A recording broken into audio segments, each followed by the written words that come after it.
Hello and welcome to True Pathfinder, your portal to health and truth. And in this video, we're going to look at urinary incontinence. So, let's discuss the different types of incontinence, the symptoms, the causes, and most importantly, natural treatment methods that work. Urinary incontinence means a person leaks urine by accident. And while it can happen to anyone, urinary incontinence, also known as overactive bladder by the way, is more common in older people. Bladder control issues can of course be very embarrassing and cause people to avoid normal activities.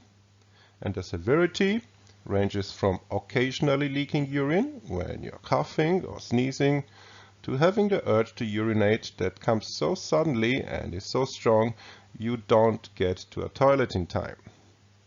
And though it occurs more often as people get older, urinary incontinence isn't an inevitable consequence of aging. For most people, simple lifestyle changes and/or medical treatments can ease the discomfort and stop the urinary incontinence. Many people experience occasional minor leaks of urine and others may lose small to moderate amounts of urine more frequently. And there are different types of urinary incontinence, so let's go through them quickly. First, we have what is called stress incontinence. That is when the urine leaks out when pressure is exerted on the bladder by coughing, sneezing, laughing, exercising, or lifting something heavy. Next, we have urge incontinence, when there is a sudden, intense urge to urinate, followed by an involuntary loss of urine. There may be a need to urinate often, including throughout the night with this condition. Minor conditions such as an infection or more severe conditions such as a neurological disorder or diabetes may also cause this type of incontinence. Overflow incontinence is frequent or constant dribbling of urine due to a bladder that doesn't empty completely. Functional incontinence is a physical or mental impairment that prevents making it to the toilet in time. And then we also have what is called mixed incontinence, where more than one type of this urinary incontinence are present. Incontinence can happen for many reasons, including urinary tract infections, vaginal infections or irritation, or constipation. Some medication can cause bladder control problems that last a short time. When the incontinence lasts longer, it may be due to a weak bladder or pelvic floor muscles, or overactive bladder muscles. Damage to nerves that control the bladder from diseases such as multiple sclerosis, diabetes, or Parkinson's disease can also cause incontinence, as well as diseases such as arthritis that make getting to the bathroom in time more difficult. A pelvic organ prolapse is when a pelvic organ, such as the bladder, the rectum, or the uterus, shift out of the usual place into the vagina or anus. And when pelvic organs are out of business, the bladder and urethra cannot work normally, which may also cause urine to leak. Most incontinence in men is related to the prostate gland. Prostatitis is a painful inflammation of the prostate gland, and then an enlarged prostate gland can lead to benign prostate hyperplasia, which is a condition in which the prostate grows as men age. When it comes to symptoms, the list is quite long and varied, as you can see. From atrophy, also known as Way syndrome, through amyotrophic lateral sclerosis, also known as ALS, tinnitus, supermaturia, urinary incontinence, of course, dizziness, lumbago, muscular atrophy, flaccidity of the muscles and bones, chronic arthritis, hypocalcemia, physical retardation in infants, lateral spinal sclerosis, consumptive fever, rheumatoid arthritis, tuberculosis of the knee, stroke with numbness and weakness, post-stroke sequelae, cervical spondylosis, sciatica, peripheral neuropathy, knee pain, difficulties concentrating, forgetfulness, insomnia, delirious speech, atrophy and degeneration of the nervous system as well as of the reproductive system, myasthenia gravis, multiple sclerosis, polyneuritis, Guillain-Barré disease, acute myelitis, which is an inflammation of your spinal cord, progressive muscular dystrophy, the sequelae of poliomyelitis, acute infectious multiple neuritis, progressive myodystrophy, hysterical paralysis, periodic paralysis, as well as facial paralysis, overall weakness, strokes, poliomyositis, premature graying of the hair, and itch or pain of hairy areas, stuffy head, chest oppression, retardation of the response to stimulation, acute lower abdominal pain, incontinence of urine, as well as night fevers. People in the later stages of Alzheimer's disease also often have problems with urinary incontinence, which can be a result of not realizing they need to urinate, forgetting to go to the bathroom, or not being able to find a toilet. Here are some tips that may help you. Avoid caffeinated drinks such as coffee and black tea, as well as sodas, which may increase urination, but don't limit your water intake, of course. Provide yourself with regular bathroom breaks and use underwear that is easy to get on and off. Next, let's look at the unfortunately often neglected psychosomatic causes, the so-called biological conflicts. But before we do that, short reminder: if you enjoy our content, please support us directly by becoming a patron from as little as $5 per month. Link is in the description box below for you. Also, do not forget to like, share, subscribe if you're not already, and comment to help the channel grow and spread the truth. For the holistic assessment and the natural healing plan that is customized to your needs, which you need and deserve, please contact us at christine.doctor and we will take care of you wherever you are in the world. And check out some of the most powerful holistic health tools available on the market today at vibrantbody.net. Alright, so the bladder is, as you know, the hollow organ in which you store the urine, and its wall consists of muscles that contract during urination, forcing thereby urine out of your bladder into the urethra. Simultaneously, the two sphincters open to allow urine to be expelled. The external bladder sphincter surrounds the lower end of the urethra and is, in addition to the internal bladder sphincter, a second muscular mechanism that regulates the elimination of urine. The striated bladder muscle and external bladder sphincter derive from the new mesoderm and are controlled by your cerebral medulla and the motor cortex. Initially, the bladder consisted only of smooth muscles that developed from the intestinal muscles of the gullet. The biological conflict linked to the bladder muscle and the external bladder sphincter is the inability to mark your place sufficiently. The competition typically occurs when a territorial marking conflict cannot be resolved for a long time. The bladder muscles also relate to a self-devaluation conflict, usually brought on by urinary incontinence itself. In the conflict active phase, there is a cell loss of the bladder muscle tissue and, proportional to the degree of conflict activity, an increasing paralysis of the bladder muscle. At the same time, the external bladder sphincter opens. By the way, there is no necrosis with sphincters, and this increases the urine flow for you to better be able to mark your territory. Urinary incontinence and involuntary outflow of urine indicates a persistent, unresolved marking conflict. And depending on the intensity of the competition, the condition can range from mild leaking, when you cough or sneeze or laugh, to uncontrollable wetting. Using bladder-related self-evaluation conflicts, the same holds true for recurring bladder infections. Sudden urine outflow also occurs when the bladder sphincter opens, and incontinence often generates self-evaluation conflicts involving adjacent tissues such as the pubic bone or the pelvic floor muscles. Hence, weak pelvic floor muscles don't cause incontinence, but are instead the result of a continued biological conflict with relapses.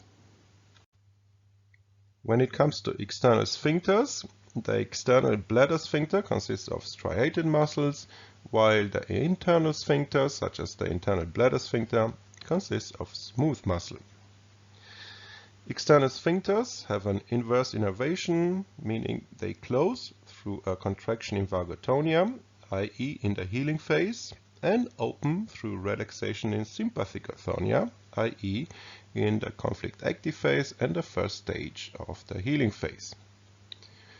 Regarding the bladder and rectum during an epileptoid crisis, for example, or throughout an epileptic seizure, both sphincters might open at the same time, causing a complete emptying of the bladder together with an involuntary loss of stool. Bedwetting or nocturnal enuresis is the unintentional voiding of urine during sleep. In vagotonia, involuntary urination occurs during the epileptoid crisis, which typically happens at night. The bladder sphincter opens with brief sympathicotonic stress, causing urine excretion, and persistent or chronic bedwetting indicates that a person has continual conflict relapses followed by the nighttime accident. Children suffer territorial marking conflicts as well, for example with their siblings or schoolmates, or when they are physically, verbally, or socially bullied. Complete bladder emptying can happen during an intense epileptoid crisis. The bladder muscle is reconstructed during the healing phase, and the sphincter closes again. If bacteria assist the healing process, this causes a so-called bacterial bladder infection with painful bladder spasms during the epileptoid crisis. All organs that derive from the new mesoderm, the so-called surplus group, including the bladder muscle, show the biological purpose at the end of the healing phase. And therefore, after the healing process has been completed, the organ or tissue is more vital than before, which allows for being better prepared for the next conflict of the same kind. The striated muscles of the bladder developed later with the external bladder sphincter, and both are voluntary muscles that can be consciously controlled. The striated bladder muscle and external bladder sphincter have two control centers in your cerebrum. The trophic function of the muscles, responsible for the nutrition of the tissue, is controlled by the cerebral medulla, and the contraction of the power is governed by the motor cortex. The right half of the bladder muscle and external bladder sphincter is controlled from the left side of the cerebrum, and the left half is controlled from the right cerebral hemisphere, and hence there is a crossover correlation from the brain to the organ. In comparison, the midbrain controls the smooth muscles of the internal bladder sphincter.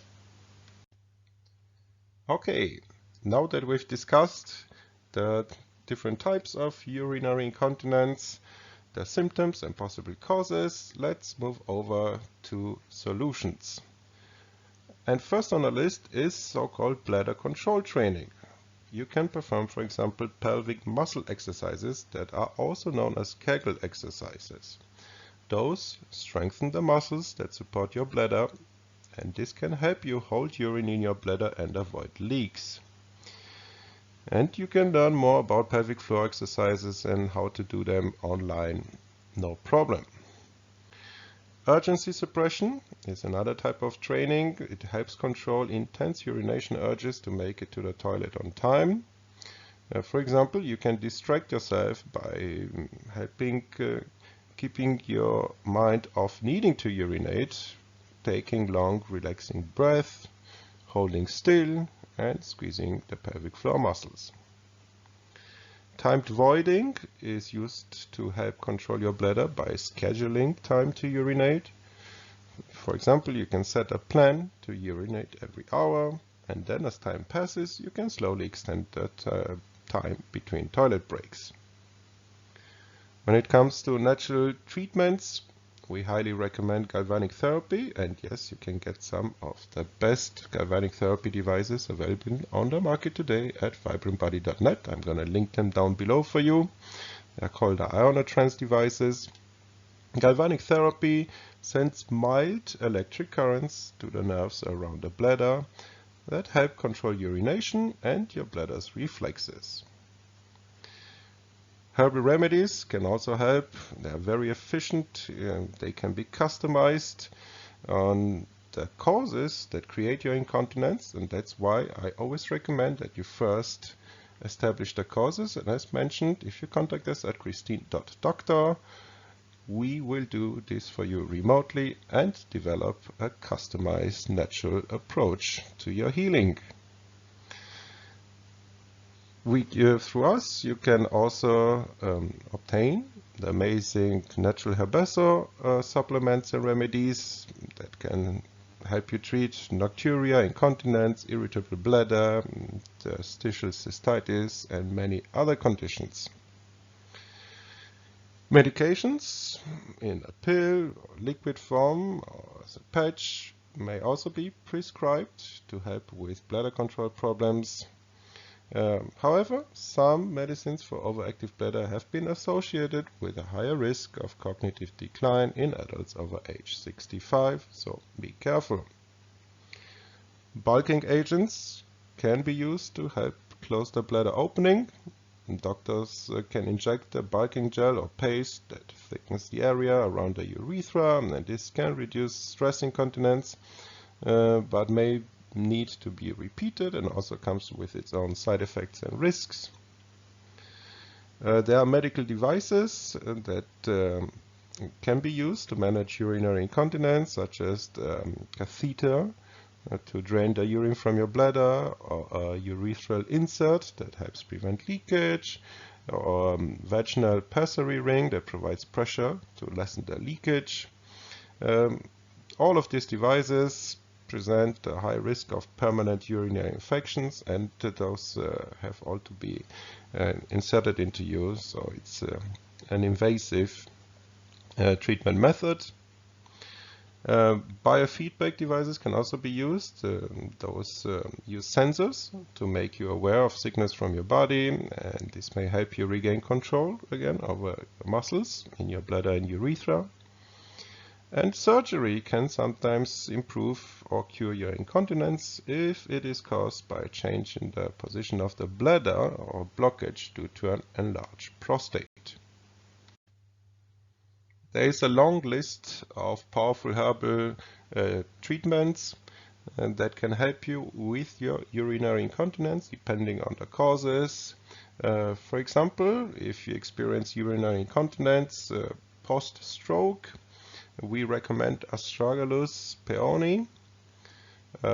If it's post-surgical, the incontinence, or postpartum, use middle and augment the chi decoction can be applied.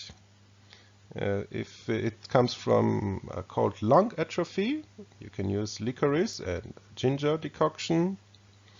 If the cause is a lung and spleen chi deficiency, you can use ginseng and perilla decoction or astragalus and ginseng. If the cause of the incontinence is a lung and kidney yin deficiency, you can use the 8 Immortal pill for longevity. For a lung and kidney chi deficiency, we use black tin elixir, ginseng and gecko powder. For central chi sinking, ginseng and astragalus. For spleen and lung qi deficiency, ginseng and perilla leaf drink. For spleen and kidney yang deficiency, astragalus and ginseng. If the phlegm obstructs the heart orifice with exhaustion syndrome, we recommend ginseng and prepared aconite decoction as well as Rehmannia. For heart and kidney deficiency, the Mantis formula works great. For liver qi stagnation with stress incontinence, Aquilaria powder. For liver qi stagnation that invades the spleen, Bluperium and the Qi formula. For liver and kidney yin deficiency, the 8 immortal pills for longevity as well as Dank Gui Dispel Stasis powder, Lyceum, Chrysanthemum and Rehmannia. If the cause is muscle atrophy disorder, also known as Way syndrome, caused by kidney or liver deficiency, there is a formula to boost the marrow. The jade fluid decoction generates fluids and moistens dryness due to qi and yin deficiency. The dianthus formula is used to disperse the bladder infection and promote urination as well as unblock painful urination. And the kidney qi deficiency and jing exhaustion can be addressed with ginseng as well as gecko powder. So, as you can see, there are many natural remedies that can help you resolve your urinary incontinence. First, you need to establish the causes. As mentioned, contact us please at christine.doctor and we will do this for you remotely, wherever you are in the world. And afterwards, a customized healing approach can be developed for you. With all that being said, I hope that you've enjoyed this presentation. If you did so, please support us directly by becoming a patron from as little as $5 per month. Link is in the description box below. Also, do not forget to like, share, subscribe if you're not already, and comment to help this channel grow and spread the truth. Check out some of the most powerful holistic health tools also at vibrantbody.net, including the galvanic therapy devices that I highly recommend for your urinary incontinence. I'm gonna link them down below. And until next time, stay healthy.